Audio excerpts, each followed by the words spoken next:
chegou a hora de um papo reto. Daqueles de macho pra macho, sem firula, sem enrolação.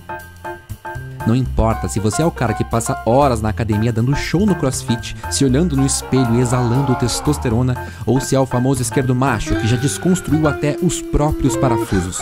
Hoje, a conversa é para todos nós, dos sensíveis aos brutos, dos que se abrem à vulnerabilidade aos que vestem a carapaça de cabra macho, dos gays afeminados, dos bi escondidos, dos cis, dos trans, dos da direita, dos da esquerda e daqueles que insistem em não sair de cima do muro.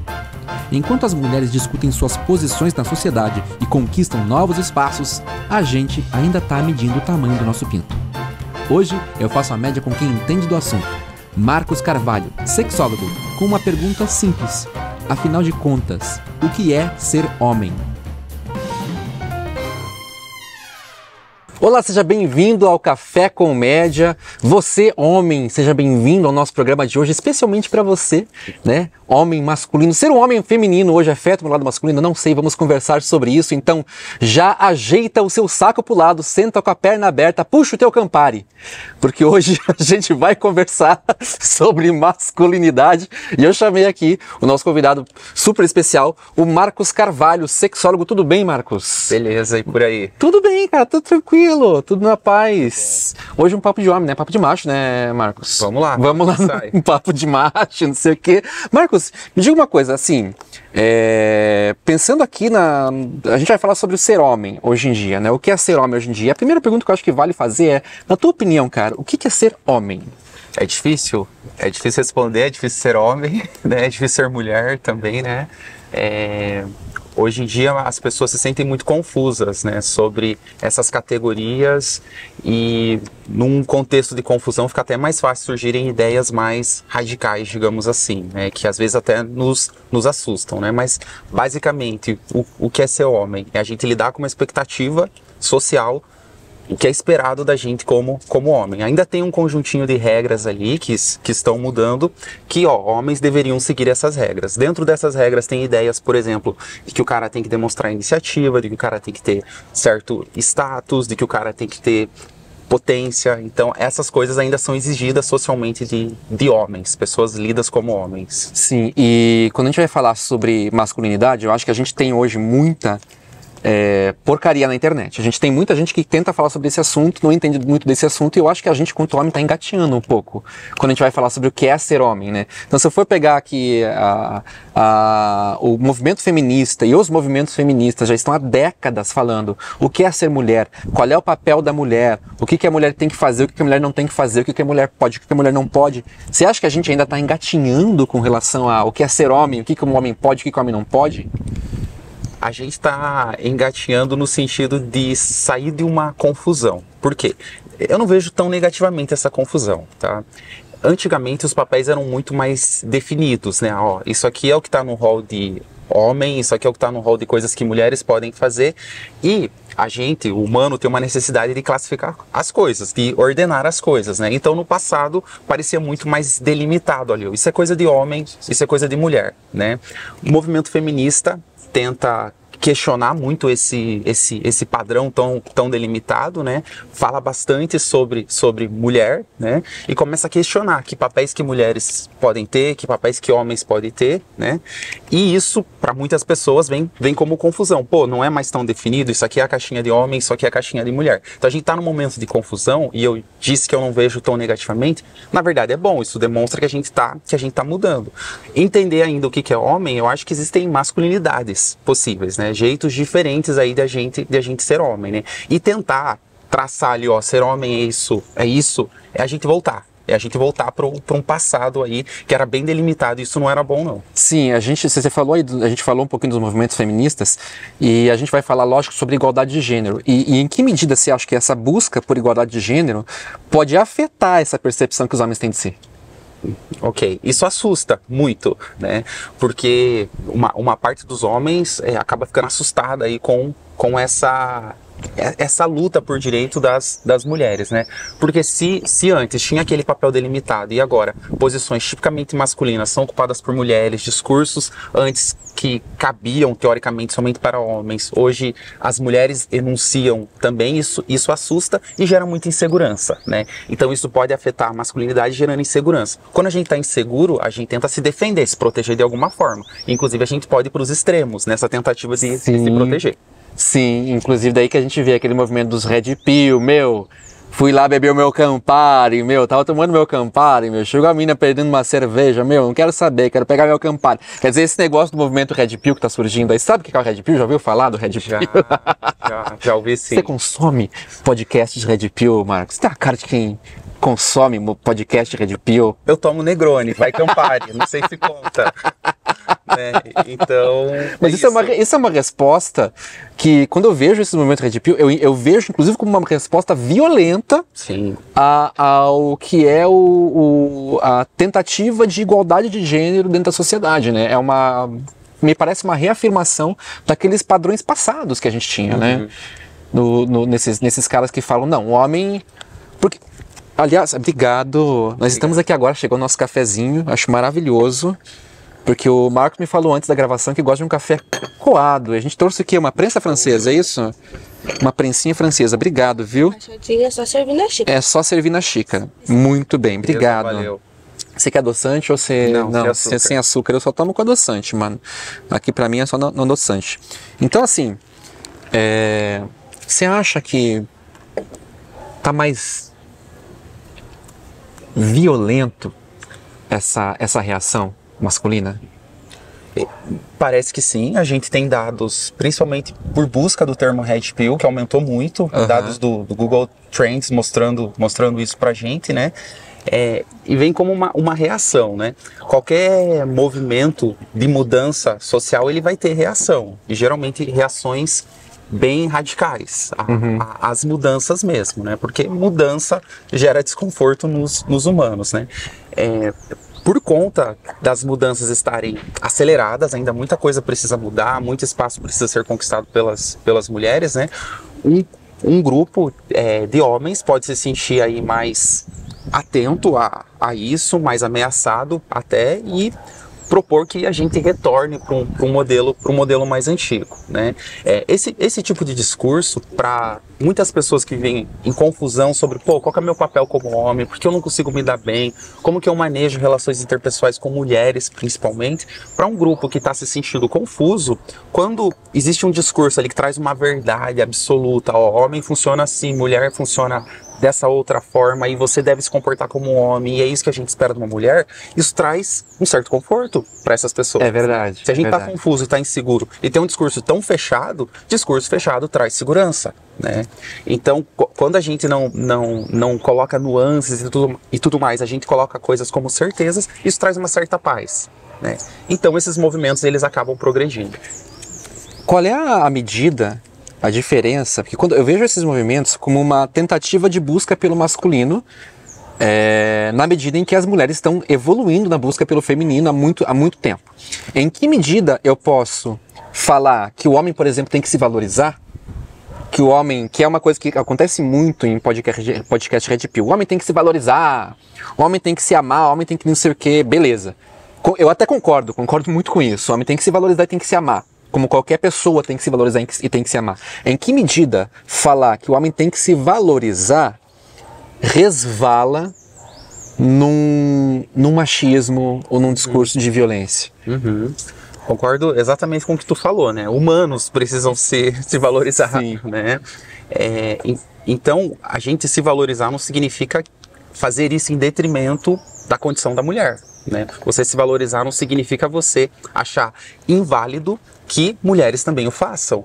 Não significa você colocar como inferior uma outra categoria, né? Então, são coisas que aparentemente se chocam. Se o cara se valoriza, ele vai inferiorizar outro grupo de mulheres. Não é assim. O cara pode se valorizar, pode se cuidar, pode tentar fazer o melhor da vida dele como humano, né? Sim, sim. Sem necessariamente passar por cima dos direitos de outro grupo, sem precisar invalidar. Muito bem, a gente falando aqui sobre isso, a gente acabou falando de dois grupos, né? Grupo de mulheres e grupo de homens, e eu acho que essa é uma discussão que hoje, e eu odeio essa palavra, mas eu vou usar essa palavra polarizada, porque eu acho que hoje acho essa uma palavra horrorosa quando a gente vai falar sobre esse assunto, mas eu acho que esse é um bom gancho pra gente chegar no nosso quadro. Que borra é essa? Muito bem, que borra é essa? Agora eu vou perguntar pra você, misoginia, Marcos, que borra é essa, velho? Ok, então a ideia de misoginia é essa aversão, né? Esse ódio mesmo, essa coisa exacerbada, oposta, contrária às mulheres ou ao feminino, né? Vem justamente do medo, né? Da não compreensão e da confusão. Quando você não entende, você fica com medo e você simplesmente se opõe, né? Algumas pessoas com ideias misóginas, inclusive, acreditam que as mulheres têm, na verdade, planos, conspiram e tudo mais para eliminar homens, né?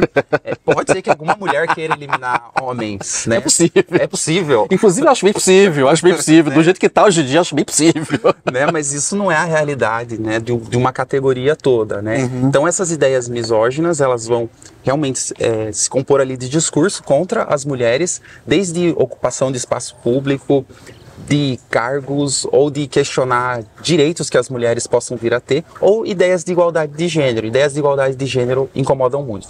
Por que incomoda a gente pensar em igualdade? Por que será que incomoda o homem quando a gente pensa em igualdade de gênero? Ok? Se tu faz parte de um grupo que é hegemônico, de um grupo que tem poder, né?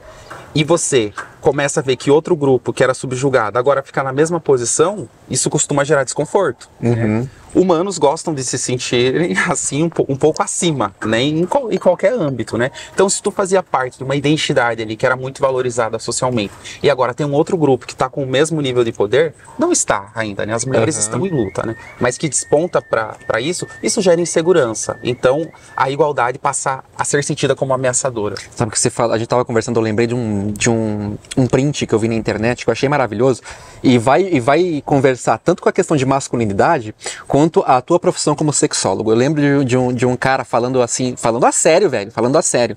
Antigamente eram as mulheres que ejaculavam. Porém, a energia que necessita a ejaculação é muito forte.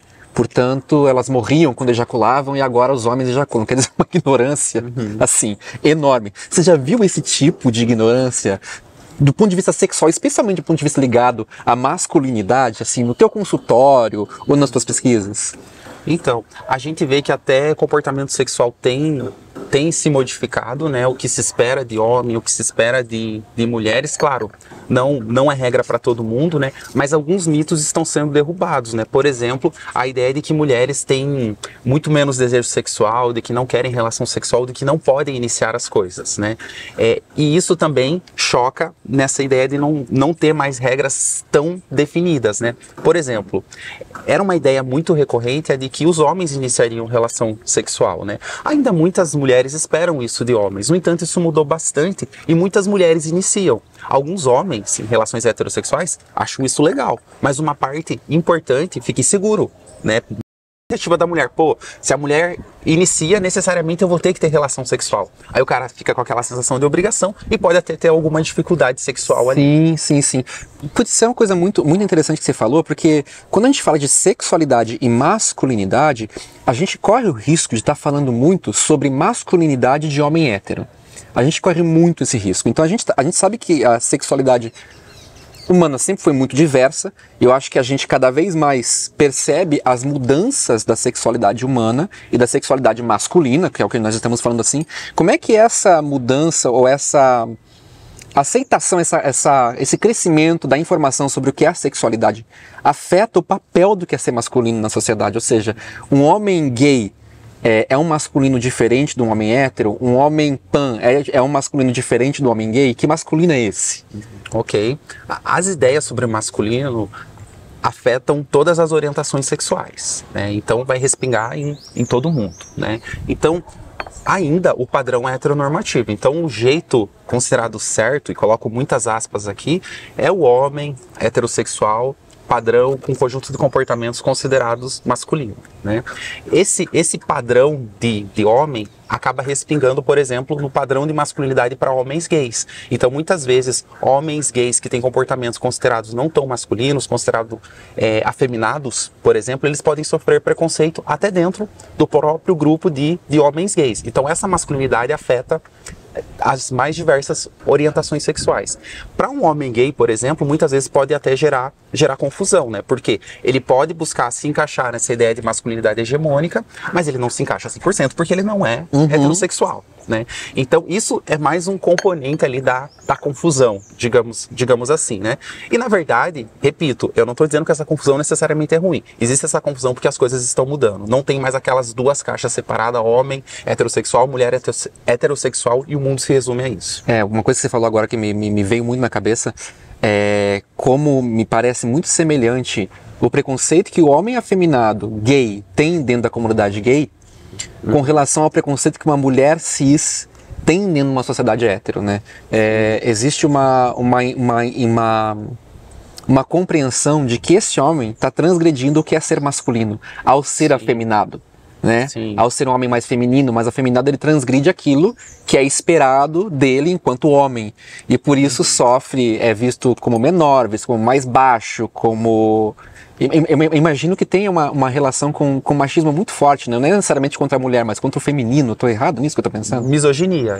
Esse seria um exemplo, né? Como que um homem... A ideia é essa, né? Como que um homem se sujeita a ter características que são consideradas da classe inferior, no caso as mulheres, né? Esse é o tipo de raciocínio torto ali que pode vir, que é o machismo, então, oprimindo tanto mulheres quanto homens gays, por exemplo, nesse caso, por se aproximarem do que é considerado feminino. É um exemplo de misoginia. Entendi. Aliás, pensando nisso que você falou, você trouxe um dado aí que você me mostrou um pouquinho antes do programa, da gente gravar o programa, que é com relação a vestimentas. Eu queria que você trouxesse sobre isso, porque isso conversa muito com o que a gente está falando. Aliás, então um homem pode sofrer misoginia. Um homem... Um homem afeminado? Isso acontece? Não. A base disso é misoginia. Mas eu não posso dizer que ele está sofrendo. O feminino, né? Eu diria que o que faz ele sofrer é a misoginia, né? É por conta de existir ali um fundamento com base em misoginia.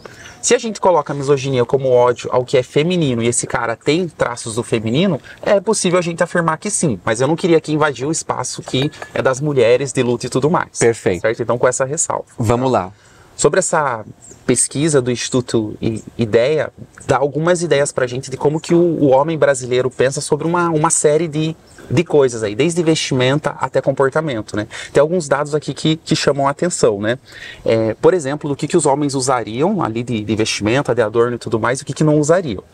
Relógio, por exemplo, 64% dos homens dizem que eles usariam, 33% também estão de acordo com isso e nunca usaria 3%. No outro extremo a gente tem ali, por exemplo, maquiagem e saia, né? Saia, por exemplo, 3% usa, 9% diz que usaria e 88% diz que jamais. De jeito nenhum, né? E mais maquiagem, 6% utiliza, 31% diz que usaria e 63% diz que de jeito nenhum não usaria. Ainda assim, quando a gente compara esses dados com informações aí do passado, de pesquisas parecidas, a gente vê que está tendo uma mudança. E um exemplo clássico disso é o uso de camisa rosa, né? Deixa eu achar o dado aqui para vocês, ó. Camisa rosa, 55% usa e 35% diz que usaria. Só 10% fala que não. E às vezes pode ser um motivo estético ali também da pessoa não querer usar, né? Mas isso já foi invertido no passado, né? A maioria falava que não usaria de jeito jamais usaria. Então a gente vê que as coisas estão mudando em termos comportamentais também. Sim, agora você falou da saia, eu quero fazer até uma ressalva da saia, porque eu usei saia uma vez e eu preciso fazer a campanha por homens usem saia. Porque se você nunca usou uma saia, vai usar... Mano, quando você anda na rua, a saia, gente... A saia é um negócio maravilhoso, tudo fica livre. Gente, entra ar ali por baixo, entendeu? É uma coisa gostosa, no calor. Funcional. É funcional, velho, entendeu? É ruim de fazer xixi? É ruim de fazer xixi. É ruim de fazer o dois? Pior. Mas assim, no dia a dia, putz, é uma delícia, cara. Saia é um negócio maravilhoso. Usem saia. homens no meu Brasil. Vai aumentar a estatística. Vai aumentar a estatística, só com essa minha fala. Vai mudar de 88% não para 87% não usaria agora. Muito bem. Boa. Masculinidade tóxica, né?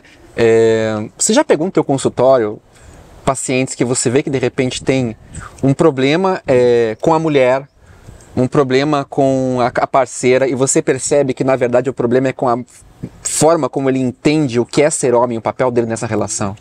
Certamente masculinidade tóxica afeta em problemas clínicos, né? Então vou dar um exemplo clássico, né?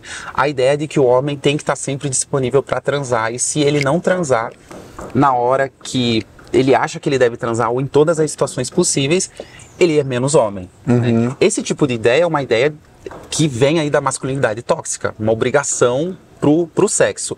Esse tipo de sensação de obrigação que o cara deveria sempre ter relação sexual faz o cara geralmente diminuir a libido, porque sexo, se a gente coloca como obrigação, como tarefa, baixa a nossa libido. E uma disfunção sexual pode começar justamente disso. Então, um discurso social com base na masculinidade tóxica afeta a saúde sexual do cara. Ele pode desenvolver uma disfunção sexual, ter um problema de relacionamento por conta disso. Então é um exemplo só, mas são vários. Sim, como é que sabe que existe uma... Quando você fala desse papel do que é esperado do homem na sociedade, me vem uma couraça, né? Aquela couraça que a gente tem que vestir para ser homem. Aquela couraça que a gente tem que vestir numa empresa, que a gente tem que vestir num evento social. Ou seja, do ponto de vista de saúde mental, como que vestir essa couraça pode afetar a saúde mental desse cara? Entendo. Quando o cara usa ali uma couraça, uma capa, uma casca mais grossa ali para se proteger do mundo, eu entendo, né? Ele, de certa maneira, desenvolveu um mecanismo de defesa para poder lidar com as situações, né? E como ainda existe um conjunto de regras que a sociedade espera que os homens sigam, formas de se comportar e tudo mais, o cara desenvolver essa casca, em muitos contextos, vai ser funcional, né? Quando que acaba gerando um problema para esse cara? Se ele não conseguir internamente flexibilizar isso. Então, ele usa aquilo e ele transforma aquilo com uma verdade para ele. Então, ele usa a casca grossa para fora, dizendo, ó, cara, tu tem que sempre ter iniciativa, tu tem que ser foda, tu tem que ganhar mais, e para dentro dele mesmo ele não consegue flexibilizar isso, pensar, cara, eu tô usando isso aqui talvez num contexto que exigiu usar isso aqui, mas não necessariamente isso é uma verdade sobre mim. Então, se o cara não conseguir fazer esse contraponto dentro dele mesmo, isso pode gerar um problema de saúde mental.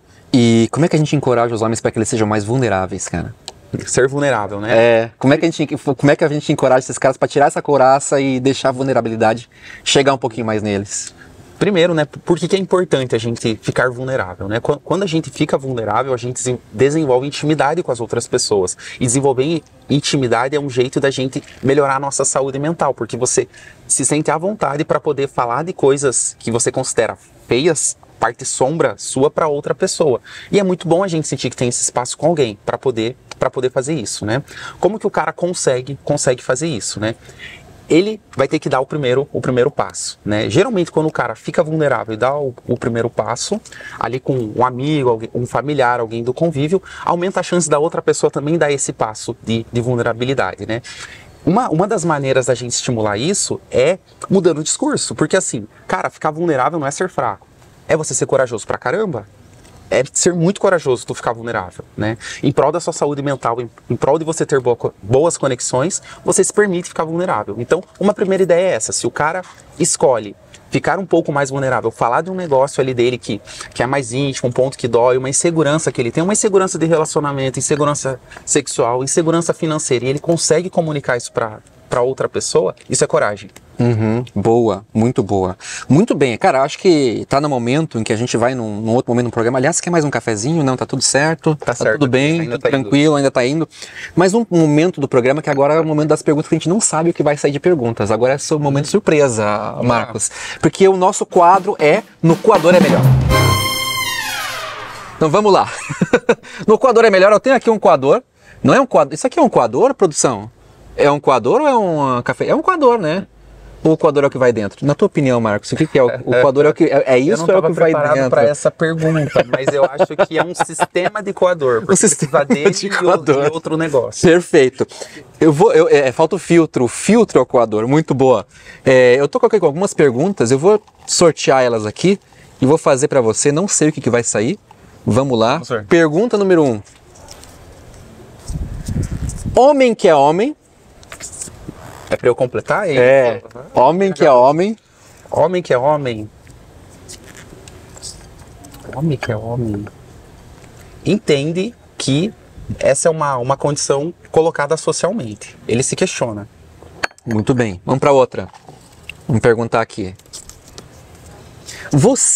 Isso aqui é muito boa. Você já teve que provar a tua própria masculinidade? O tempo todo. Homens ainda precisam fazer isso, são coisas exigidas da gente socialmente, então a gente eventualmente precisa fazer isso. Não é legal, mas precisa. Que tipo de situação você acha que você consegue lembrar de uma que você fala, cara, eu preciso comprovar minha masculinidade, eu preciso comprovar meu comportamento masculino? Exato. Quando a gente está em ambiente que só tem homens naquele ambiente e um fica tentando provar que é superior ao outro, né? Tipo o ambiente de algumas barbearias. Isso já tá mudando felizmente, né? Às vezes você não se permite ficar tão vulnerável, por exemplo, falar tão livremente, ou você entra no mesmo discurso ou você fica quieto. Então já fui em ambientes assim que o meu jeito, não talvez de provar a masculinidade, mas o jeito de proteção era ficar quieto. Entendi. Aliás, uma coisa que me veio agora na cabeça, me levantou essa pergunta, foi o seguinte, cara, que eu acho que você como sexólogo vai saber me responder lindamente. Tamanho de pinto ainda é uma questão, velho, que pega os homens. Eu vou lhe dizer, não muito tempo atrás eu estava num papo de pinto. O famoso papo do tamanho de pinto. O que rola na cabeça do homem pra gente ficar tão preocupado com o tamanho do pinto, Ok. Tem um discurso, né? A gente não sabe exatamente a origem dele, né? De que o tamanho ali do genital masculino está associado também com masculinidade. Então, se o cara tem um órgão menor, necessariamente nessa visão bastante distorcida ele teria menos masculinidade, né? Isso é alimentado quando a gente faz piada sobre tamanho de pênis. É uma forma de fazer homens terem vergonha do próprio corpo também, né? Isso gera sérios problemas. Então, tamanho de pênis e altura é um problema que a gente vê muito aparecer em consultório mesmo, gerando muito sofrimento para os homens, porque como ainda tem esse padrão de que o homem tem que ser o cara que demonstra força, demonstra poder, indicadores morfofisiológicos, digamos assim, ainda são muito importantes. Então o cara tem que ser alto e tem que ter pau grande, né? O que a gente não consegue associar com ter bons relacionamentos, com ter uma vida bacana, ou até com masculinidade. Mas como esse discurso é muito forte, inclusive vindo de mulheres, né? Então muitas mulheres reforçam sim esse discurso, fazem piada sobre o tamanho de pênis. Isso fica muito, muito forte para os caras ainda, né? O trabalho que a gente costuma fazer, sempre que a pessoa tem um problema ali com a aparência dela, no total, é ver o que dá pra mudar, o que não dá pra mudar, e o cara precisa apenas aceitar. Ele precisa aprender a lidar com aquela característica ali dele e não deixar que isso, por mais que seja um marcador visto negativamente socialmente ali, de forma bastante negativa, afete outros repertórios dele. Então não é porque o cara, por exemplo, tem uma altura menor que ele precisa ter um repertório mais empobrecido, né? Então, e muitas vezes a pessoa tem porque ela começa a se esconder por conta da vergonha mesmo do corpo, seja da altura, tamanho do pênis, composição corporal também. Eu já ouvi falar também de aparelhos que aumentam o tamanho do pênis. Tem um negócio. Você já ouviu falar disso? Funciona mesmo? Ok. Eu quero saber se funciona. Eu quero saber se funciona, né? Ok. O que a gente sabe? Para fazer aumento de comprimento mesmo de pênis, né? Associações urológicas, tanto internacionalmente quanto do Brasil, elas não têm um procedimento aprovado para fins que sejam puramente cosméticos ali, né? Então a gente não tem, e quando tem é uma cirurgia que pode ter sérios riscos, né? Quando a gente está falando hoje em dia já de circunferência, já existem alguns procedimentos. Eles têm aumentado internacionalmente, já chegaram ao Brasil, seja com substâncias usadas até em harmonização facial mesmo, que a pessoa também pode aumentar ali a circunferência. Desculpa, né? Eu não consigo dar risada em pensar num pinto harmonizado, velho. Entendo, mas funciona ali. Funciona, imagina. Né? Gostou, né? Da harmonização Gostei. peniana ali, né? Mas hoje já tem esse serviço aí no Brasil, né? Sim. Mas ele não é puramente estético, ele vai ser puramente estético? Sim, pode ser por motivo puramente estético ali que o cara queira aumentar. E tem toda uma discussão também, até pensando nos próprios parâmetros utilizados para as mulheres, né? Muitas pessoas argumentam, as mulheres já estão mais acostumadas a fazer modificações corporais, né? Por exemplo, aumenta o tamanho do seio, glúteo e tudo mais. Por que o cara não pode aumentar o tamanho do pênis? Óbvio que é uma discussão, o tamanho no caso da circunferência, que é o que a gente tem mais de tratamento hoje em dia, né?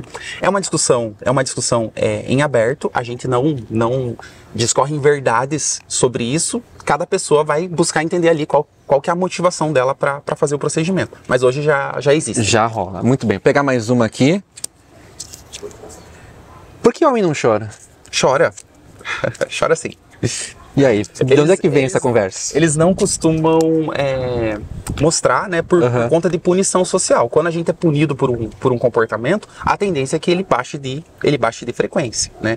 Mas as emoções que os homens experimentam são muito similares às emoções que as mulheres experimentam. A gente tem pesquisas, por exemplo, que tentam distinguir, com base em muitos questionários aplicados aí em centenas de pessoas, homens e mulheres, se por meio de estatística a gente consegue ver o que é homem e o que é mulher aqui na amostra, né? O que a gente vê com essas pesquisas? Poucas coisas conseguem realmente separar os dois grupos. Primeiro, composição física, né? Então, por composição física a gente consegue ver que grupo cai em homem, que grupo cai em mulher, e coisas muito estereotipadas. Por exemplo, interesse por maquiagem, interesse por lutas, né? No entanto, quando a gente está falando de traços emocionais e traços psicológicos, estatisticamente a gente não consegue separar os dois grupos. As experiências psicológicas de homens e mulheres, no quesito ali de emoções mesmo, são muito parecidas. São muito parecidas. A gente não consegue separar esses dois grupos. A expressão que às vezes muda por conta de punição social. Quando o cara tem chance e ele entende a importância disso, ele chora, né? E muitas vezes, até por tanta punição, por expressão de emoção, muitas vezes os caras explodem. É por isso que homens cometem mais suicídio do que mulheres, né? Tem mais problemas cardíacos também. Tá?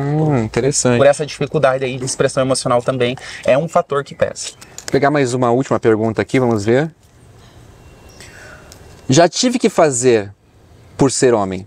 O que eu já tive que fazer por ser... O que você já teve que fazer por ser homem, na tua opinião? Já tive que fazer por ser homem? Por ser homem. Explicar por que eu escolhi fazer psicologia. Caramba, boa! Você tem que explicar por que você quis fazer psicologia por ser homem. Sim, uma vez na academia, eu falava, mas geralmente é só mulher, né? Isso há muitos anos, né? Uma profissão que hoje em dia, a maioria, sim, é composta aí de mulheres, né? E me perguntaram, por quê? Por que esse curso? Né? Não é uma coisa mais de cuidado e tudo mais, né? Até por fazerem essa associação entre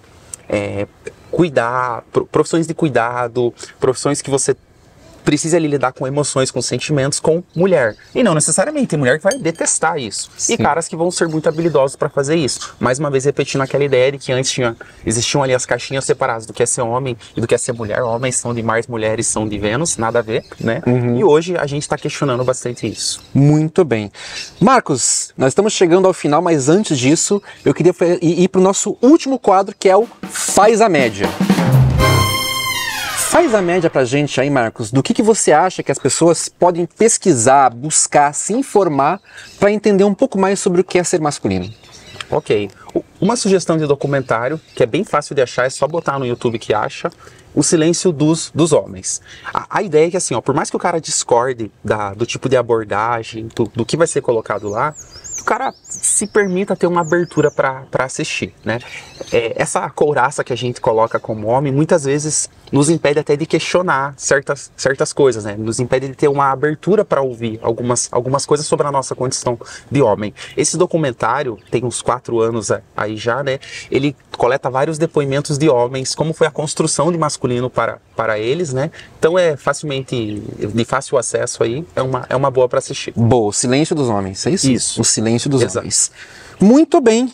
Eu fiz aqui a minha média com o nosso querido Marcos Carvalho. Marcos, obrigado pela tua presença. Eu adorei o papo. Papo de macho mesmo, mano. Papo de homem. É isso aí. De verdade. Obrigado pela tua presença. Obrigado a você que esteve aqui com a gente no Café Comédia. Esse programa foi gravado no Café Flor de Laranjeira, aqui no Boqueirão, em Curitiba. Se você quer um cafezinho bacana, que eu vou pegar mais um, dá um toque neles. Venha visitar. Venha tomar um café. Até Até mais!